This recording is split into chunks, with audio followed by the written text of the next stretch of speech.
Bonsoir à tous, j'espère que vous allez bien. Bon, pour commencer, je peux m'excuser sur les vidéos de ce matin parce que la partie de Gold sur MP5, elle n'a pas sorti toutes les vidéos et je n'ai pas vu.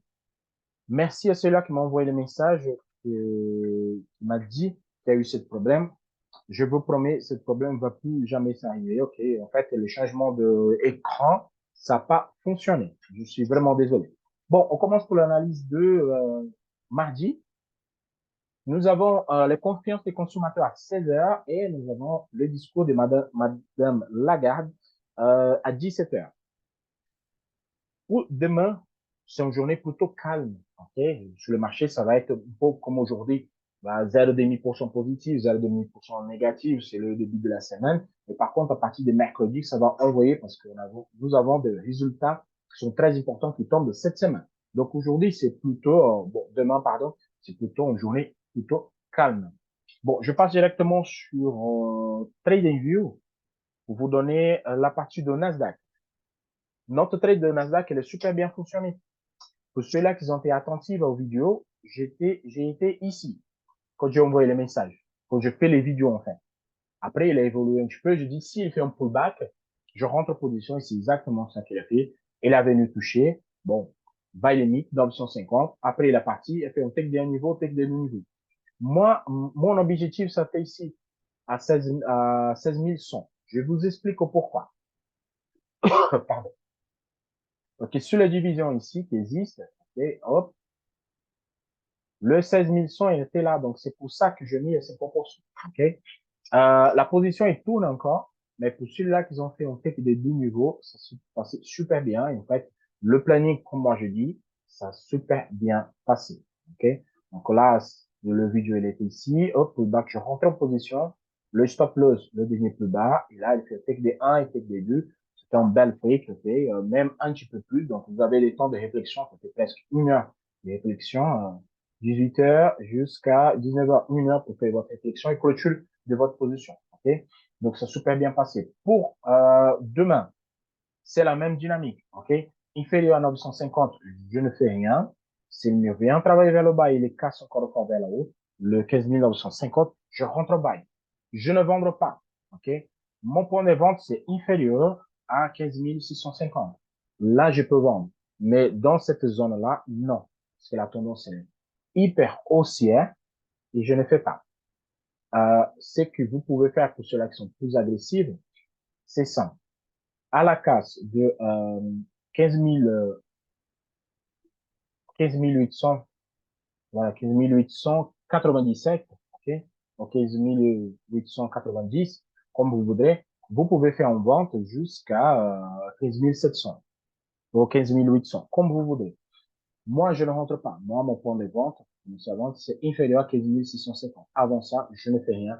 Je préfère attendre des news pour rentrer en position. OK? Parce que mon objectif majeur, c'est ici à 16 200, voire 16 250 pour la fin de la semaine. Mais c'est le marché qui commande. On va juste observer. Parce que là, il fait un énorme orange. On va voir qu'est-ce que ça donne. OK?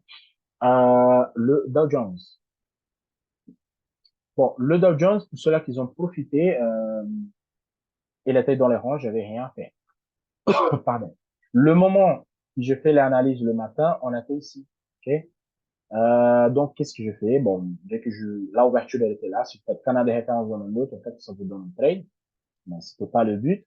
Mais là, quand je fais l'analyse en temps réel, donc on était ici. Donc, avec la méthode pour anticiper le range. OK?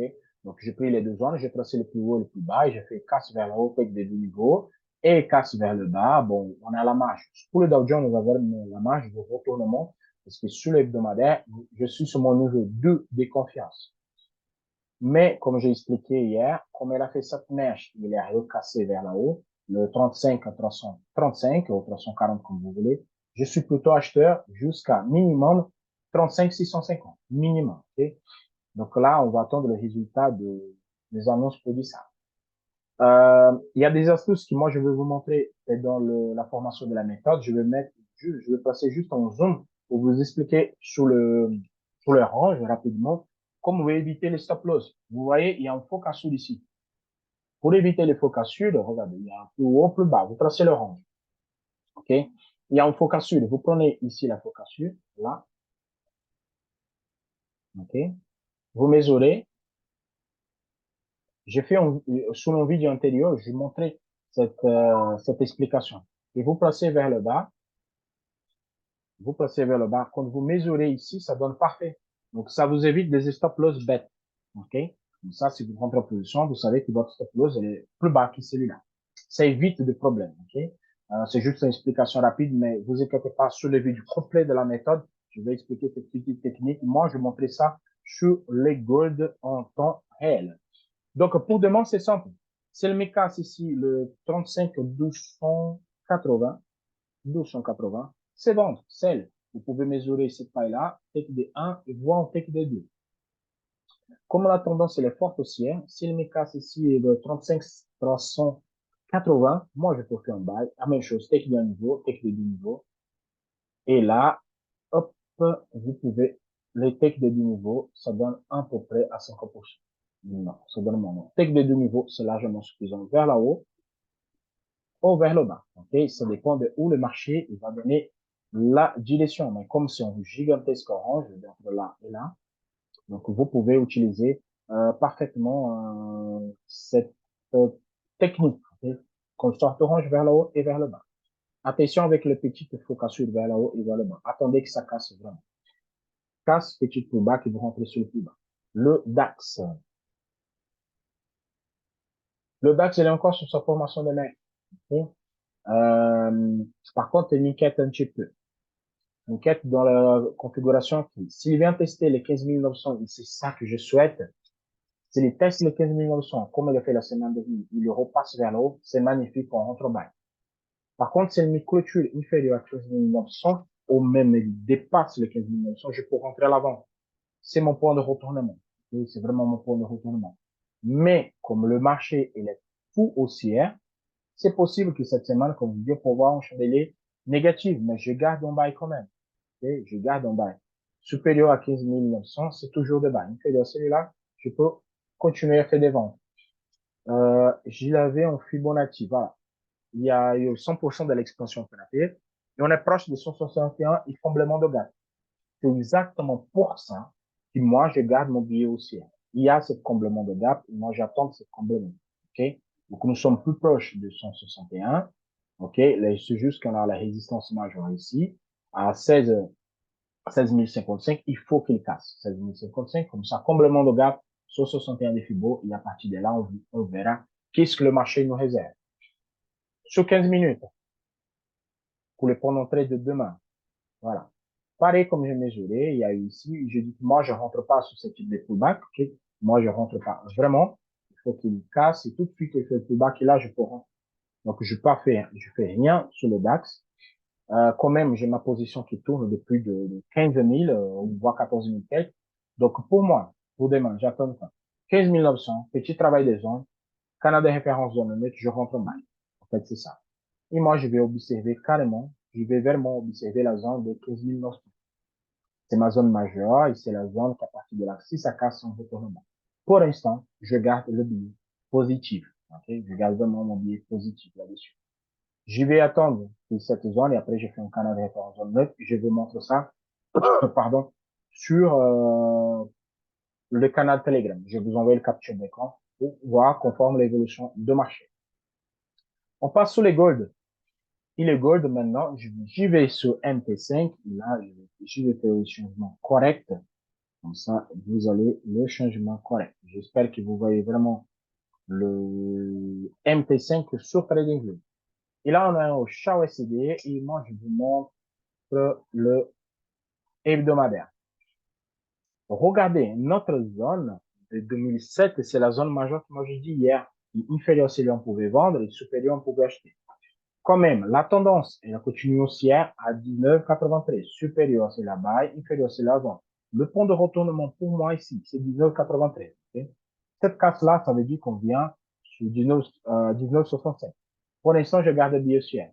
Mais on peut faire une vente. Si lui, il touche 2020 $, on peut faire la vente s'il y a un retournement de 2000. On voit ça sur MT15, au M15. Et le moment que j'ai fait l'analyse, en fait, c'était ça que je voyais, que vous n'avez pas vu. Je vais tracer ici. OK? Ça fait un take d'un niveau, un take de deux niveaux mathématiquement parfait.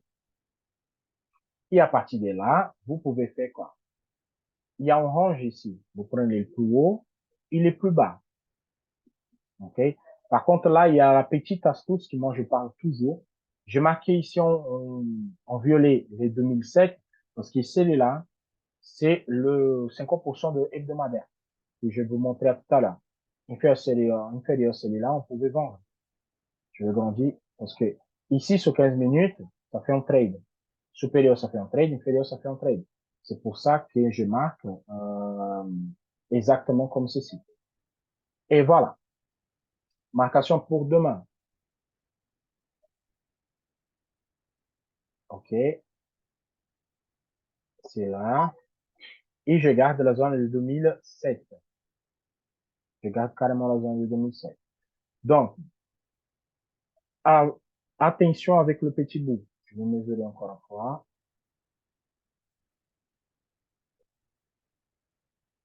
Ici. La vente en toute sécurité, OK, pour faire un minimum un take juste, vraiment un take super juste, c'est celui-là. Vous mesurez, pardon, vous mesurez ici et vous placez.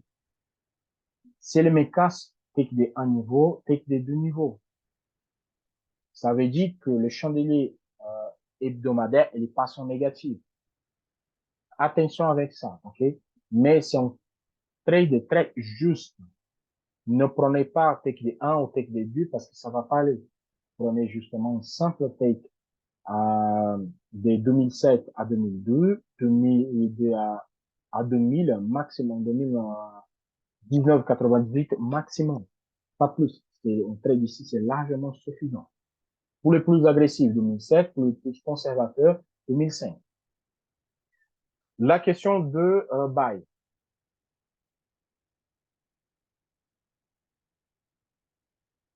Faut qu'assurer. Donc, pour moi, s'il me casse $2020, là oui, je peux rentrer en position. OK?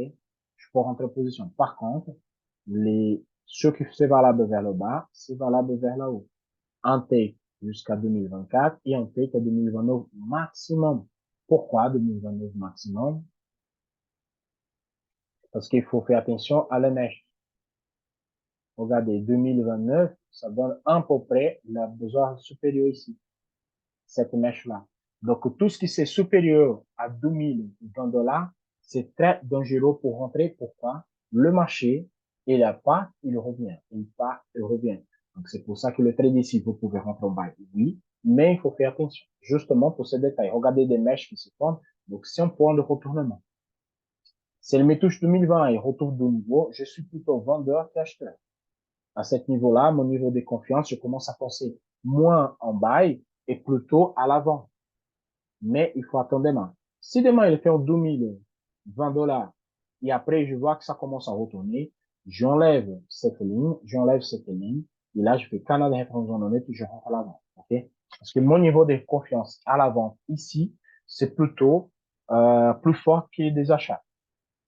Donc, ce moment-là, ici jusqu'à là, je n'achète pas. C'est le cas sur c'est bon. Mais à ce niveau-là, pas d'achat. OK? Demain, il va sortir le 12e vidéo de l'explication sur la méthode. OK? Je souhaite à tous une excellente soirée. On se voit demain soir pour de nouvelles aventures. À la prochaine. Ciao, ciao.